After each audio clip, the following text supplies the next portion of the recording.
Nag-interview ang mami ni Donnie na si Miss Maricel Laksa Pangilinan at nagtanong nga ang interviewer about sa Don Bell. Sabi nga niya, "We're gonna be doing projects together." Ayon sa mami ni Donnie, sabi nga ng mga netizen, projects may S, so marami pang project na darating sa Don Bell. Bell is Don Bell. Bell is a lovely person. I'm a Don Bell fan. Yan lang ang laging sagot ni Miss Maricel Laksa pag tinatanong about sa Don Bell.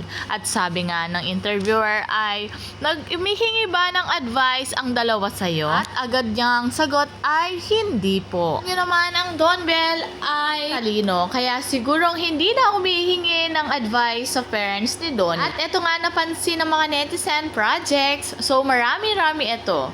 Projects, so hindi lang movie ang gagawin nila, mukhang may iba pa. Dahil alam panigurado ng mami ni Donnie yan, dahil co-manager niya nga si Don. Sabi nga nila, no, hindi nanghihingi ng advice. Parang ang reaksyon ni Maricel Laksa, hindi naman sakit ng ulo ang anak ko. Muling kinatuwa ng mga netizen ang couple shoes ng dalawa. Mapagkakaila na halos lahat ng gamit nila match sila. Ang gusto ni Donnie o yung bulag sa katotohanan. Puro kayo issue, din nyo na lang tanggapin na masaya sila sa isa't isa.